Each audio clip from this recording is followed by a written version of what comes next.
De Paris a Londres e Hollywood, o Código da Vinci está por toda parte. E parece que todo mundo leu. Mas por quê? O que o livro tem de mais? Por que estamos tão fascinados por uma leitura de entretenimento? I thought it was a great beach book. You know, it's really a good thriller. It was pure nonsense, but it was fun. Uma grande bobagem ou a verdade enfim revelada? E se Jesus e Maria Madalena foram mesmo casados e tiveram filhos? Ainda haveria descendentes deles no mundo de hoje? Jesus and Mary Magdalene were not only an item, but also she was actually his successor. It's defamatory, it's scandalous, libelous and blasphemous.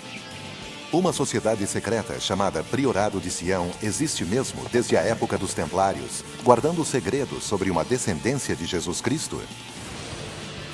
Será possível, como afirma o livro, que o Santo Graal não tenha sido uma taça e sim uma pessoa? E como Leonardo da Vinci entra nessa história? Nós vamos examinar as evidências com ajudas de crentes e céticos para separar o que são fatos e o que é ficção.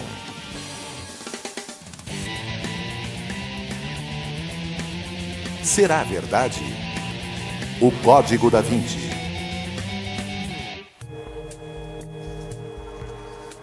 Foram mais de 30 milhões de exemplares vendidos, tradução para mais de 40 idiomas e lugar cativo na lista de mais vendidos do New York Times. E novos livros sobre a polêmica de O Código da Vinci não param de aparecer.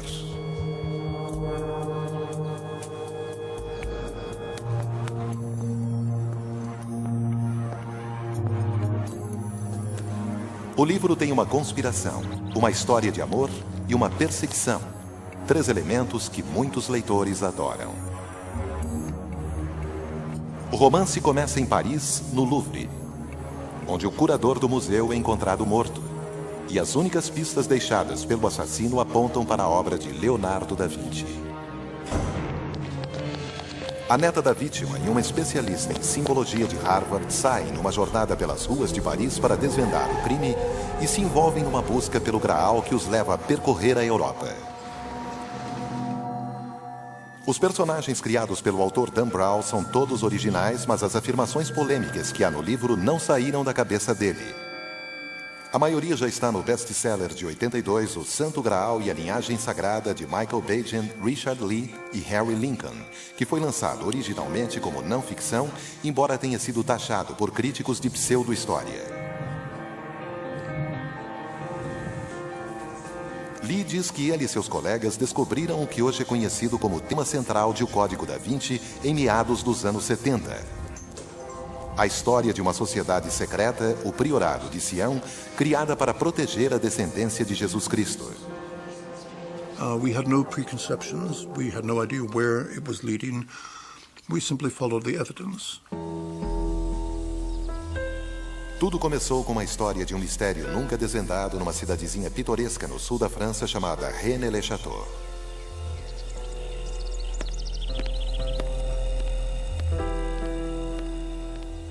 Segundo a lenda, em 1885, um padre jovem e bonito chamado Bérenger Saunière foi designado como novo pároco da cidade.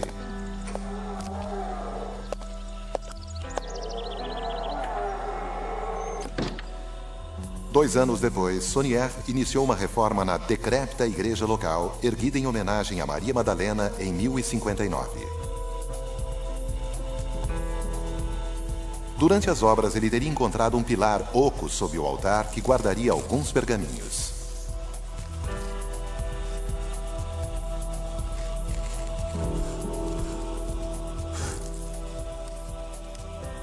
A pesquisa da escritora Tracy Twyman para o livro confirma a história narrada em O Santo Graal e a Linhagem Sagrada. After he discovered this parchment, he became very wealthy. He was spending a lot of money on himself. He also was entertaining wealthy friends. He used some of the money to renovate the town that he lived in, and then he used a lot of the money to redecorate the church in an extremely bizarre way. Clive Prince, um dos autores de O Segredo dos Templários, outra das fontes de inspiração da obra de Brown, também faz pesquisas em Rennes-le-Château. Para ele, não há como saber o que o padre teria encontrado. That's the most obvious explanation. He found something. And then you say, okay, if he found a treasure, whose treasure? Well, the problem with that area of France, with its history, is there are so many possible treasures it could be. You know, it could be the treasure of the Knights Templars, it could be the treasures of the Cathars. The area seemed to have been a magnet for people losing treasures throughout history. O Santo Graal e a linhagem sagrada diz que fosse qual fosse o tesouro, o vigário, com não mais que 200 paroquianos, de repente se viu mais rico que um Midas e começou a gastar seu dinheiro de maneiras muito estranhas. Ele ergueu uma torre em homenagem a Maria Madalena numa encosta e a reforma da igrejinha começou a chamar a atenção quando foi colocada uma inscrição sobre a entrada dizendo Terribilis est locus isti, insinuando que ali estaria guardado algo terrível.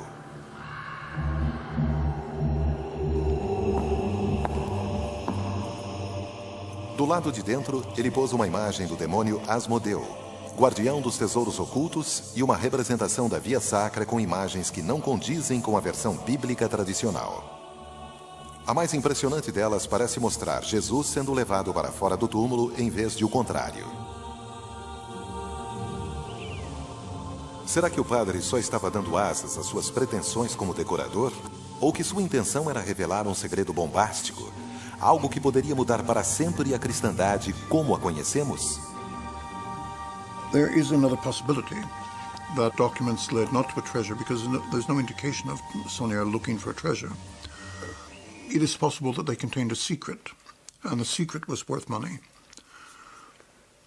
A secret perhaps that could have been used to blackmail somebody, the Vatican maybe. Talvez nunca saibamos ao certo o que Bérenger Saunière leu nos tais pergaminhos, já que em 1917 ele morreu pobre, sem jamais revelar o segredo. Mas os autores de O Santo Graal acreditam que, embora Saunière possa ter encontrado um tesouro, o que o tornou rico e poderoso foi esse segredo. Our hypothesis is that Jesus had a rightful claim to the throne. He was married, there were offspring.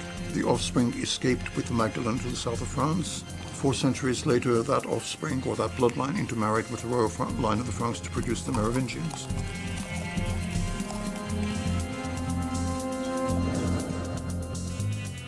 Considerados a primeira família real francesa, os merovingios governaram partes do que hoje são França e Alemanha do século V ao século VIII da era cristã. Bacon, Lee e Lincoln souberam da existência deles pelos chamados dossiers secrets, ou documentos secretos, descobertos na Bibliothèque Nationale de Paris em 1975, que continham páginas e páginas com a genealogia dos merovingios. And one particular page that stood out. At the top, there was a logo. Below that, there was Prieuré de Sion and a list of alleged Grand Masters. If you assembled the data on that page, what emerged was something ostensibly attesting to the existence of a secret society. Uma sociedade chamada Priorado de Sião, com membros como Isaac Newton e Leonardo da Vinci, que teriam protegido a descendência de Jesus ao longo dos séculos. Mas quem os levou aos dossiers secrets em primeiro lugar? Um francês chamado Pierre Plantard, que dizia ser ele mesmo descendente dos merovingios e que talvez tivesse até mesmo sido um grão-mestre do Priorado de Sião. We asked him if he was Grand Master and he said no. Not then, anyway. Later, in the late 80s, there were reports that he was now Grand Master. Hoje, qualquer pessoa que tenha lido o Código da Vinci percebe o quanto o romance se aproveita da narrativa de O Santo Graal e a linhagem sagrada. E Dan Brown homenageia os autores com algumas referências sutis. No seu romance, o curador do Louvre, encontrado morto com um estranho código junto ao corpo, se chama Jacques Saunière, o mesmo sobrenome do padre de René Le Chateau.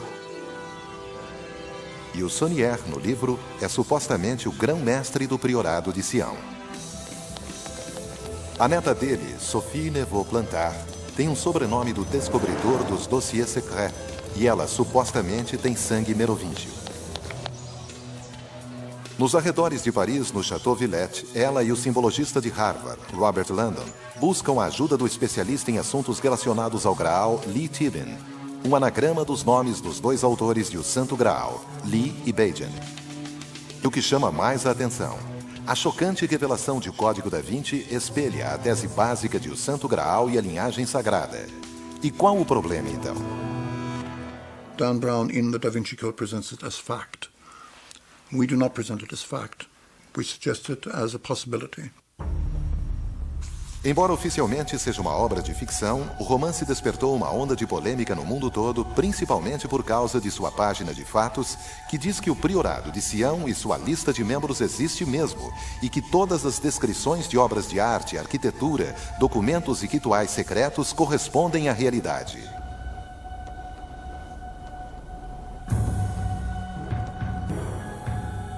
A questão, dizem alguns, é que fatos e ficção estão tão interligados que não há mais como saber o que é verdadeiro ou não. E por conta disso, muita gente hoje parte em viagem pela Europa para refazer a jornada de O Código da Vinci e ir atrás da verdade por si mesma. Eles vasculham a abadia de Westminster em busca de pistas dos mistérios relatados no livro. Vão até a obscura Igreja do Templo, em Londres, para ver a efígie do templário que está faltando, seguindo a mensagem enigmática de Dan Brown. Em Londres jaz um cavaleiro que um papa enterrou. E alguns chegam a ir até Paris, à igreja de Saint-Sulpice, para ver o P e o S entrelaçados nos vitrais, uma suposta referência ao Priorado de Sião e a chamada Linha Rosa, que segundo o livro levaria à localização do Graal. Com tantas referências a locais verdadeiros e pistas identificáveis, será que é possível que a premissa principal de O Código da Vinci seja mesmo verdade? E se Maria Madalena tiver mesmo sido casada com Jesus e eles tenham deixado descendentes? Uma sociedade secreta chamada Priorado de Sião foi mesmo criada em 1099 para proteger esse segredo? E Leonardo da Vinci, o suposto grão-mestre do Priorado de Sião, terá mesmo incluído referências ao segredo codificadas em sua arte? Será que Maria Madalena era o Santo Graal? Ser taxada de prostituta por 2000 anos não faz bem à reputação de ninguém, muito menos a de Maria Madalena, principalmente porque isso não está escrito na Bíblia ou em lugar nenhum. Mas quem iniciou a campanha de difamação? E quem era Madalena na verdade? Lynn Picknett é coautora de O Segredo dos Templários, de onde Dan Brown pode ter tirado boa parte do que diz em seu livro sobre Maria Madalena e o sagrado feminino perdido. It's quite clear that Mary Magdalene was not just the first century equivalent of the little lady who makes the coffee, that sort of humbles around in the background after the men. That, of course, is the image, if not worse, that the church wanted us to believe. She was, by all accounts, a very feisty lady, an independent woman of means, and she and the other women, actually, the New Testament says this, kept the men financially as they went around on their mission. No Novo Testamento, Maria, chamada Madalena, foi exorcizada por Jesus e desse dia em diante passou a segui-lo como discípula. Mas desde os primórdios da Igreja Católica, a imagem dela se confunde com a de duas outras mulheres nos Evangelhos, no que é chamado hoje de a confusão das Marias. E para os teólogos foi assim que teve início a fama de prostituta. O Papa Gregório I consolidou a má reputação de Madalena no ano 591, numa homilia que fundia sua imagem à das mulheres sem nome. Na Bíblia, podemos encontrar o que seria a fonte da confusão. O trecho do Evangelho de Lucas sobre a mulher pecadora sem nome realmente vem logo antes da primeira aparição de Madalena. Mas será só um caso de confusão de identidades, de posicionamento infeliz nas Sagradas Escrituras, ou algo mais subversivo que isso? The church really wanted to darken her name. Because they knew what she was really like, and they were utterly determined that no other woman would rise up through the ranks of the church and become as important, as charismatic as she had been in the Jesus movement. The reason that the church has had to distort the real Mary Magdalene, the real historical figure, and kind of invent a new version of her is, for many reasons, it has to do with the Church's attitude to women generally as the Church developed into a hierarchical organisation. Segundo Prince, para os primeiros cristãos faltava uma figura feminina forte. As pessoas começaram a exigir que uma representação da deusa fosse incorporada ao mito cristão, mas a Igreja teria escolhido a Virgem Maria em vez de Madalena. It is as simple as virgins good, prostitutes bad. The two opposites of sexuality. Virginity is holy. It's the right way to be. Prostitution, promiscuity is evil. It's a thing that has to be forgiven. The ideal model for women became a virgin. Figure that one. E a Igreja Católica não se pronunciou oficialmente para corrigir a imagem deturpada de Madalena como prostituta até 1969. Mas e quanto à ideia de que era casada com Jesus? It appears that she and Jesus were desperately in love, and I would go so far as to say, judging from the Gnostic Gospels, that in fact Mary was very much the power behind the throne. Quando todos os apóstolos surgiram na crucificação, Maria Madalena ficou pondo em risco a própria segurança para prantear a morte de Jesus, seu marido. A sugestão de que Jesus foi casado foi outro motivo que fez o livro de Dan Brown provocar furor nos meios religiosos. Padre William Stetson considera a ideia inconsistente para dizer o mínimo. It's libelous. There's absolutely no foundation in fact. It may be it is a speculation which may find acceptance in a rather skeptical world, but it is contrary to the whole tradition of the Christian Church. Mas há quem não veja tanto problema no fato de Jesus ser casado. Jesus' importance, historically, resides in his message. How is his message in any way compromised or diluted by the possibility of his having been married? Or alternatively, how is it in any way validated by his having been chaste? There's no connection between the two things. Mas haverá alguma prova real de que ele tenha sido casado? Segundo o Código da Vinci, as provas do relacionamento estão nos evangelhos apócrifos descobertos no Egito em 1945. Esses evangelhos, rejeitados pela Igreja, mostram um Jesus bem diferente da imagem do Novo Testamento, um Jesus mais humano e menos divino e que poderia sim ter sido casado. In one of the Gnostic Gospels, there is quite a lovely little moment where the male disciples go to Jesus and complain and say, just showing how dim they were actually, saying, Lord, why do you love this woman more than you love us? Why are you always kissing her on the mouth? And you think, come on boys, think about it. Mas se você pegar a página original e souber ler em copta, vai ver que o texto, na verdade, diz que ele a beijava na... O pergaminho está rasgado bem nesse trecho. If it was that he was simply kissed her on the cheek, why would it upset the men so much? Whatever it was, it really upset them. So it's the mouth, or heaven forfend, the foot, or the hand, because in those days that would be subservience to a woman. Mas há um problema com os evangelhos apócrifos. A maioria dos estudiosos acredita que foram escritos bem depois. Para a Igreja, eles não têm valor canônico. Então, o que dizer da afirmação seguinte de O Código da Vinci, de que eles não apenas eram casados, mas que Maria Madalena, na ocasião da crucificação, estaria grávida de Jesus? If he was married, there almost certainly was progeny. According to a number of traditions and some plausible sources, the Magdalene escaped to the south of France. If she did indeed do so, it is reasonable to assume that she brought progeny with her or that she was pregnant at the time, one or the other. Among the local legends about Mary Magdalene is that when she came to France, she came bearing the Holy Grail. And this is where the claims of the Priory of Sion come into play. They say that the Holy Grail was a symbol of Magdalene's impregnated womb, carrying the seed of Christ.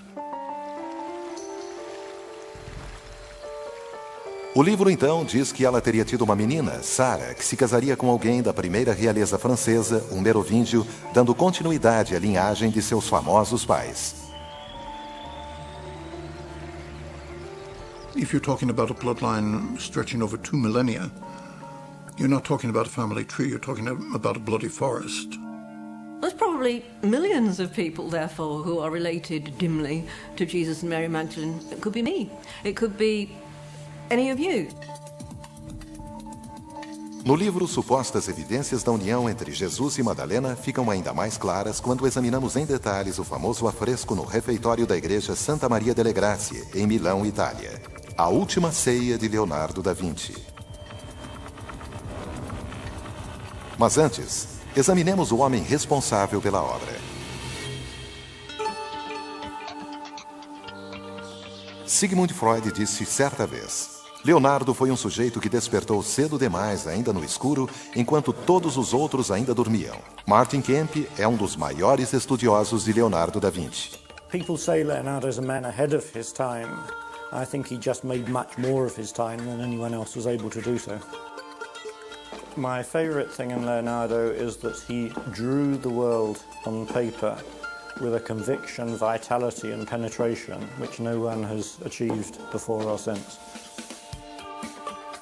Leonardo nasceu em Anciano, Itália, a 5 quilômetros da cidade de Vinci, em 15 de abril de 1452.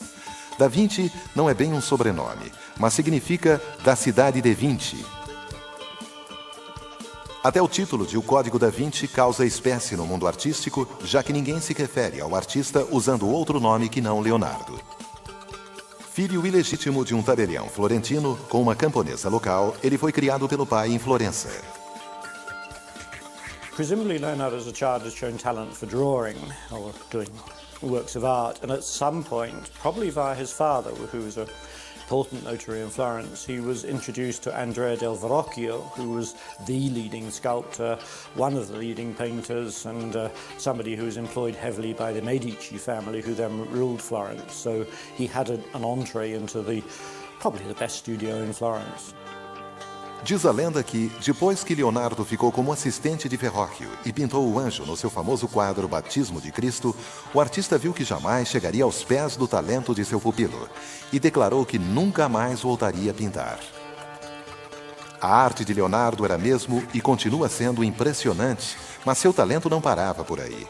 Ele também nutria profundo amor pela ciência e engenharia, tendo deixado mais de 13.000 páginas de notas e desenhos dessas matérias, tudo na sua famosa escrita espelhada.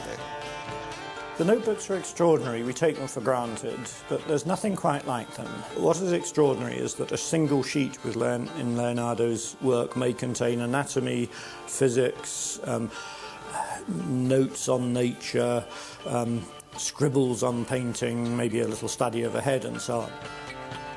E ele era uma figura cheia de contradições. Um pacifista que projetou a primeira metralhadora, o vegetariano que dissecava animais e pessoas para aprender mais sobre anatomia. Mas terá sido o piadista que Brown mostra em O Código da Vinci? He was an illusionist and a conjurer and a very funny man. Obviously, he also had a dark side. Será que ele foi membro do Priorado de Sião, a sociedade clandestina guardiã de um enorme segredo? E será que ele incluiu códigos em sua arte para revelar sutilmente esse segredo para o mundo? It's quite possible that Leonardo da Vinci was trying to communicate one of the secrets that he had learned as a Grand Master of the Priory of Zion, which is that Jesus and Mary were married, but he couldn't communicate that openly, and so he had to encode it in the painting. A única maneira de checar isso é examinando os quadros com um especialista em história da arte. No one in the Renaissance, including Leonardo, put codes into artwork. They put in hidden meanings, but the hidden meanings were consistent with the real meaning of the fresco. And the nature of a code, of course, is that what you see on the surface of the code is absolutely not what you see underneath it. Códigos, sentidos ocultos. Segundo o livro, a obra de Leonardo está cheia de segredos ocultos, basta olhar com atenção. Há quem acredite que até a sua escrita era um código. In fact, it's not difficult to read because it's back to front. It's just a terrible handwriting. He was left-handed, and anyone, nowadays we use computers, but anyone who writes, say, with a pen with real ink will know what a pain that is. To write with smudgeable materials, chalks, slow-drying inks, you have to kind of hook round. And for Leonardo, that was not a comfortable thing to do. So he found it much easier to go from the top of the paper that way and right across.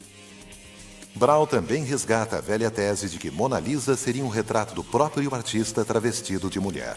Somebody once developed a theory that the Mona Lisa is Leonardo in drag, and to do that they took this famous image of the man with the beard and the beetling eyebrows, which is the drawing in Turin, and worked out the face was the same proportions. Now, I think that would be a dubious exercise in its own right, but in fact, that image, which we all think of as a self-portrait of Leonardo, isn't a self-portrait.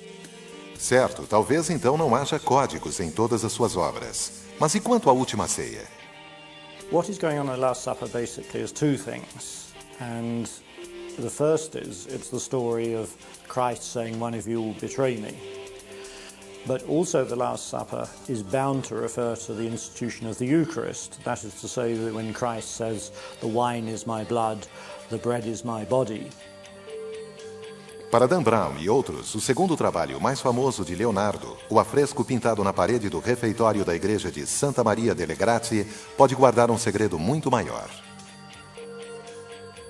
Because I'm familiar with the biblical account of the Last Supper, in which the young St. John, it should be, leaning against Christ in a kind of familiar and cosy kind of way. And in fact, nothing could be further from the truth in this painting, because the character, supposedly, St. John, is leaning away, markedly away, from Jesus. And I thought there has to be a reason for this. St. John is always a young disciple, and he often leans on Christ's breast and seems to be asleep. In Leonardo's painting, he doesn't do that, but Leonardo has adjusted the movements of all the disciples. I was the first person to see, as far as I know, to see the fact that it's not a young St. John sitting next to Jesus at Leonardo's Last Supper. It's a woman, and also that with Jesus, she forms a giant M shape, presumably giving a clue as to her identity, presumably Mary Magdalene. Para milhões de leitores, esse foi o primeiro fato apresentado no livro que eles poderiam conferir por si mesmos. E a olhos leigos, a figura do afresco realmente parece mais uma mulher. Definitely when you look at the Last Supper, the person sitting next to Jesus looks feminine.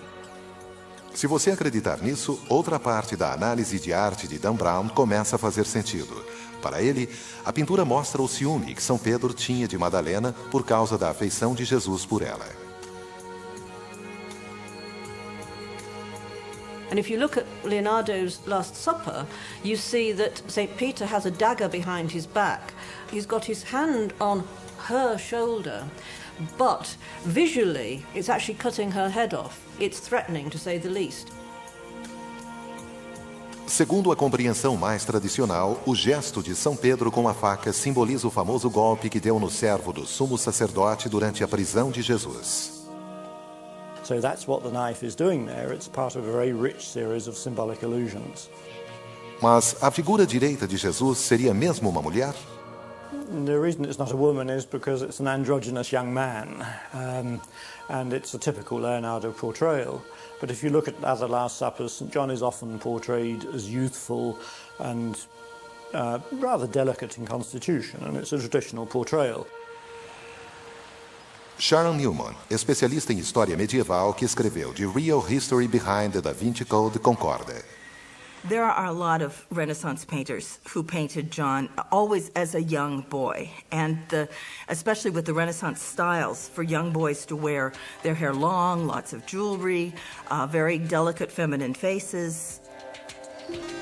A bomba seguinte lançada por Brown é a explicação de por que não há cálice representando o Santo Graal na pintura. Maria Madalena é o Santo Graal. Ela é o cálice que continha o sangue de Cristo, sob a forma de uma criança. It had previously been suggested by a few scholars that the Grail, which initially appears as one word, the San Graal, should not be broken where tradition breaks it after the N, San Graal, Holy Grail, but after the G, Sang Graal, which would be medieval French for blood royal. That may indicate that the Holy Grail is really the blood of Christ contained in the womb of Mary Magdalene. A maioria dos especialistas em história da arte não concorda com a interpretação de Brown para a Última Ceia. You don't have to have the Holy Grail in the Last Supper, because that is a fanciful later invention. And anyone who argues that, I'd say read the Bible, which is what Leonardo did, and see what the narrative actually is. And there's no Holy Grail. Mas o que Martin Kemp acha da afirmação listada como fato de que todas as descrições de obras de arte correspondem à realidade? It's part of the fiction of the book. It's a bit naughty, but it does appear after the title page, so I simply take it as part of the fictional structure of the book. A Igreja Católica não encarou com a mesma leveza sua imagem no livro. Houve até um boicote ao Código da Vinci, organizado pelo padre Tarcísio Bertoni, que alega ser sacrilégio contestar a divindade de Jesus, dizer que foi casado com Madalena e que possivelmente tiveram filhos. It's very fashionable today, largely because of the Da Vinci Code, to believe that Jesus and Mary Magdalene were married and had children, and that the children went on eventually to found a sort of semi-magical royal line in France. Será possível que durante 2000 anos a Igreja tenha escondido essas informações?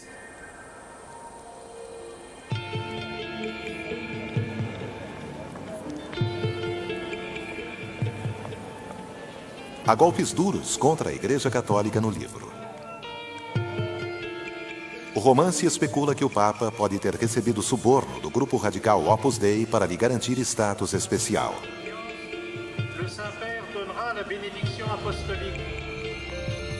E mais adiante na história, a Opus Dei chega a extremos para impedir que o priorado de Sião revele ao mundo que Jesus e Madalena foram casados e tiveram uma filha.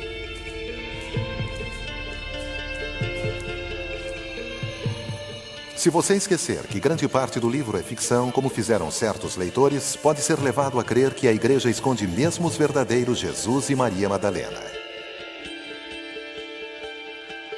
I think they would have had to have suppressed the knowledge of Mary Magdalene because if Christ was married to her, that implies there's a bloodline, that implies there's a rival claim. There's no evidence that I can think of in the scriptures that he was married. It's defamatory, it's scandalous, libelous, and blasphemous. Apesar da falta de evidências, há quem ainda acredite que era mais provável que ele fosse casado. It would have been unusual for a Jewish man at the time to be single, especially Christ's age, 33. He would have been married at that point, most definitely. Então quem tem razão? A Igreja ou o Código da Vinci? Christianity is a historical religion, and the historical fact is that as God's plan called, Jesus was not married. And it's not up to us mere mortals to question God's plan. The church invented a particular image for Jesus, that he was this divine figure, the Son of God, literally God incarnated. And once they've got this image of Jesus, they kind of have to strip away the humanity of Jesus, the humanness of Jesus. And it doesn't want the complications of him having a partner or a wife.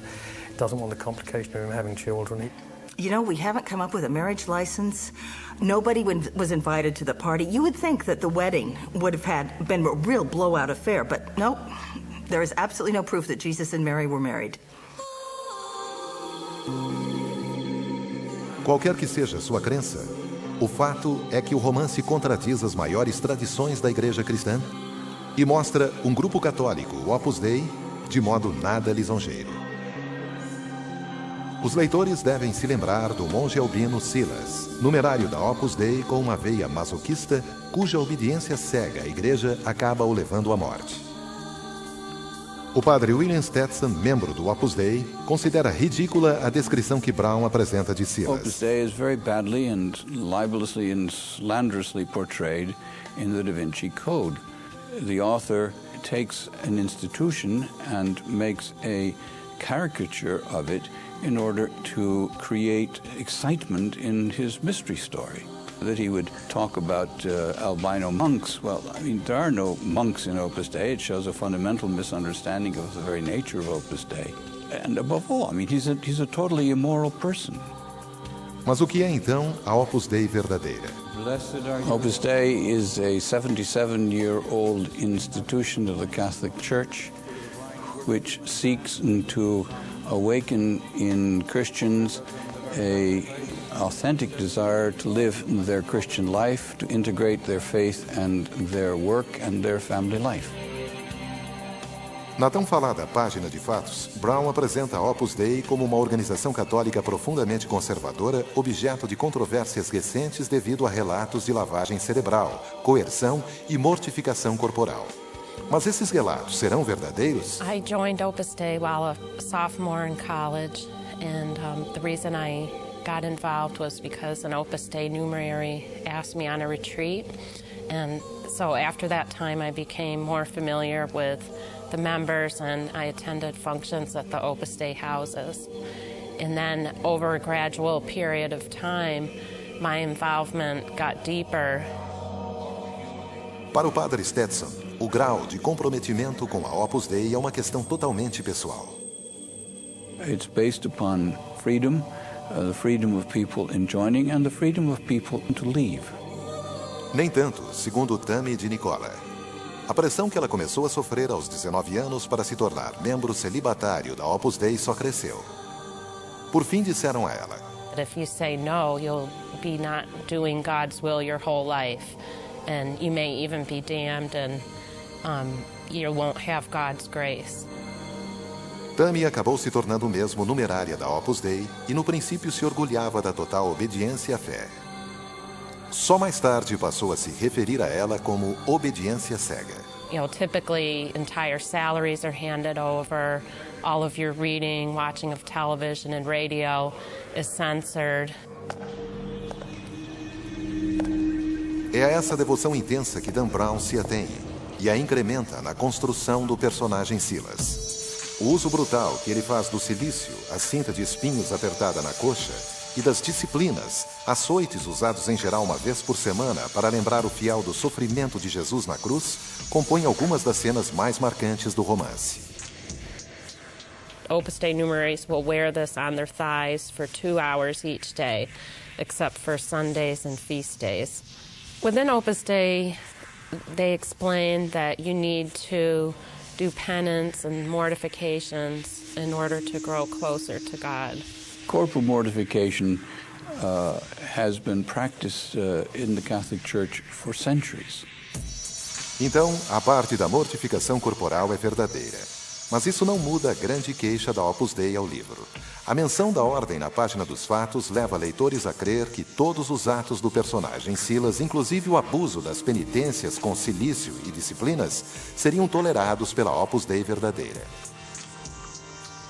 I don't believe that anybody would be allowed by their director, who moderates all aspects of the spiritual life of the individual freely, to use these means of corporal mortification to excess.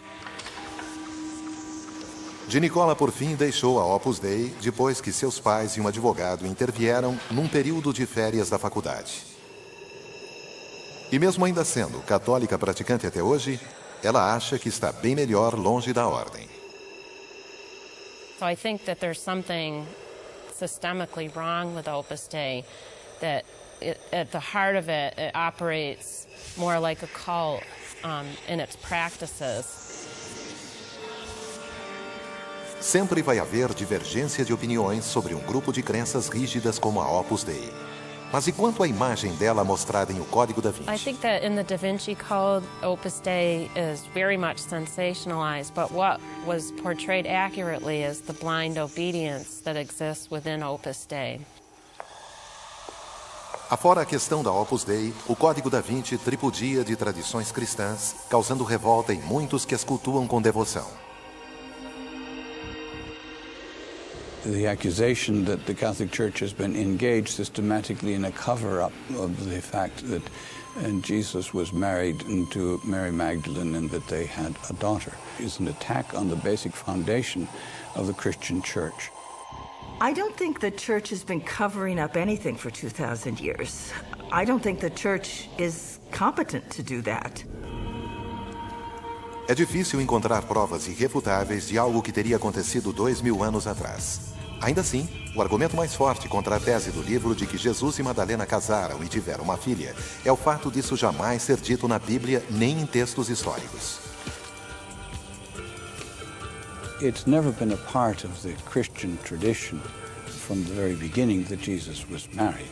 And this is held by the Catholic Church, the Church of the West, by the Orthodox Church, the Church of the East, going back to the earliest days. I think anything is possible. Jesus could have married. Jesus could have fathered children out of wedlock. There could certainly be a bloodline today. There's just absolutely no evidence of it, no proof of it, no hint of it, nothing. Assim, a premissa central de O Código da Vinci de que Jesus casou com Maria Madalena e teve filhos é possível, mas não provável. No livro, a única evidência desse segredo revolucionário é o número de pessoas empenhadas em protegê-lo e até onde ela se dispõe a chegar para isso. Então, o que dizer do misterioso priorado de Sião e dos tais documentos chamados Dossier Secret? Eles ainda protegem evidências capazes de revelar a existência de herdeiros de Jesus no mundo atual? No fim, a trilha dos supostos fatos apresentados no livro nos leva de volta à principal fonte de Dan Brown para criar a história, o Santo Graal e a linhagem sagrada. E a história desse livro começa em Rennes-le-Château com a lenda de Bérenger Saunier, o jovem pároco que ficou rico de repente. Lembre daqueles pergaminhos que ele teria achado sob o altar. Será que revelavam um segredo colossal, algo que valesse uma fortuna na opinião de alguém, talvez do Vaticano? Bem, a verdade é que os boatos sobre o tal tesouro e grandes somas para comprar silêncio talvez sejam todos falsos. É fato que o padre enriqueceu de repente mesmo, mas requisitos da época revelam um motivo bem mais mundano. Saunier vendia preces, aceitava dinheiro para rezar missas em homenagem às pessoas, tendo prometido mais do que jamais poderia rezar a vida toda. He would charge 1 franc a mass, which doesn't sound like much until you realize that people were sending in checks for 250, 300 francs for 300 masses, which, of course, he never said. Muitos acreditam que foi daí que veio sua riqueza repentina, e não de documentos secretos ou tesouros escondidos. Mas Richard Lee ainda insiste que a história não é tão simples. No matter how extortionate you are, no matter how much you charge for mass, you're not going to make that kind of money from trafficking in masses. O que se sabe é que com a morte de Saunier, sua propriedade foi comprada por um certo chefe Noël Colby. O jornalista francês Jean-Luc Chumel foi o primeiro a afirmar que o suposto tesouro do padre seria apenas uma jogada de marketing. Corbu le transforme en un hôtel, l'hôtel de la Tour, et c'est lui qui va donner vraiment un premier coup de pouce à l'histoire. Il va développer, il va axer la vie étrange de l'abbé Saunier en quelqu'un qui a découvert un trésor fantastique. My guess is Noël Corbu was an enthusiastic supporter of the legend of Rennes-le-Château because he had a hotel in a very inaccessible place and he needed the tourist money. Mas quem foi a fonte de Jean-Luc Chumel? Ninguém menos que o misterioso francês Pierre Plantard, o suposto descobridor dos Dossiers Secrets e a principal fonte dos autores de O Santo Graal. Plantard admitiu para Chumel que visitara Rennes-le-Château nos anos 50, ouvira falar do tesouro de Saunier e tratara de entrar na história. Plantard, très rapidement, il se montre comme quelqu'un qui a une ambition. Donc on voit que déjà, il y a quand même un côté mégalomane, mythomane et assez pervers du personnage qui commence à se dessiner. Plantar afirmou ter achado os documentos do priorado de Sião na Bibliothèque Nationale em 1975, mas uma investigação revelou que não foi uma descoberta, mas que ele próprio criara os pergaminhos. I mean, if I had secret documents, I would not put them in the Library of Congress and say, "These are secret documents, everybody." Parte dos dossiês secrets mostram a audácia de Plantar. Ele incluiu nele páginas e páginas com a genealogia dos merovingios, com um acréscimo oportuno de um novo membro da família, ele próprio, numa insinuação de que seria herdeiro legítimo do trono francês.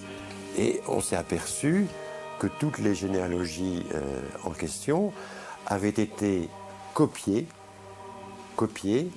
et évidemment il avait rajouté son nom par-ci, par-là. Tout ce qu'il a fait, c'est de rajouter son nom au fur et à mesure de l'évolution de l'histoire. There's no question that Pierre Plantard was not descended from the Merovingians. Mas o toque de gênio da criatividade de Plantard e o principal fato apresentado em O Código da Vinci é a lista de grãos-mestres do priorado de Sião, que inclui Leonardo. The list of Grand Masters in the Dossier Secret is a very neat and impressive piece of work. But when you do actually get down and really analyse it, it is basically fiction.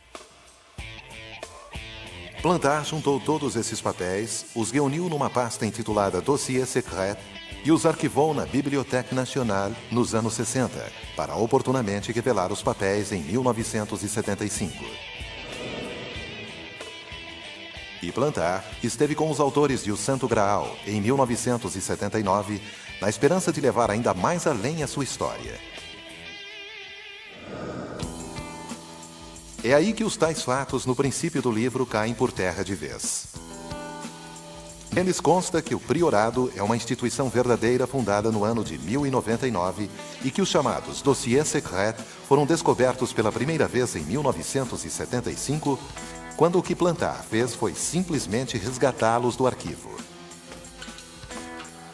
There is absolutely no proof that there was any Priory of Sion or any secret society that was founded to protect a secret about the bloodline of Jesus Christ. Nem há qualquer prova confirmando a premissa central de O Santo Graal e a linhagem sagrada, que diz que se Pierre Plantard é merovingio, ele seria, portanto, parente distante de Jesus e de Maria Madalena. Nem mesmo Plantard havia ido tão longe. Il a dit, mais messieurs les Anglais pensent que je suis descendant de Jésus. Naturellement, c'est une rigolade, etc. Mais il a protesté finalement assez mollement. If there were proof, there would be no books, there would be press conferences, and all we have got is evidence, and evidence is not proof. Evidence is subject to interpretation. Então agora tudo se encaixa. O priorado de Sião não foi criado no século XV, mas sim no XX, e nunca para proteger herdeiros de Cristo. The Priory of Zion is a front organisation. It's a shell, it's a sham. L'association des prieurés de Sion, c'est une balade association qui est courante en France, qui n'a aucun rapport avec les Templiers, aucun rapport avec l'histoire secrète de la France, aucun rapport avec une éventuelle dynastie secrète mérovingienne. E Leonardo jamais esteve entre seus membros. I think there is zero chance of Leonardo being a member of the Priory of Zion. Mas será que mesmo assim há segredos ocultos na sua arte? There's no case for saying there are kind of secret messages which are waiting for Dan Brown to come along to decode. Verdadeiras ou não, sem dúvida, as especulações de O Código da Vinci tornam o livro difícil de largar. Do ponto de vista das evidências, entretanto, o que ele apresenta como fatos não tem qualquer fundamento. It may appeal to a skeptical world, and it may make interesting reading in a detective story, but it is not anything approaching reality or scholarship. A lot of people who read the Da Vinci Code don't necessarily take all of it to heart, but their curiosity is piqued. And so I think that's good for the church. I think it's good for society. One must remember that it is a novel. There are some facts in it, but not as many, I think, as he claims. I thought it was a great Nietzsche book. It was pure nonsense, but it was fun.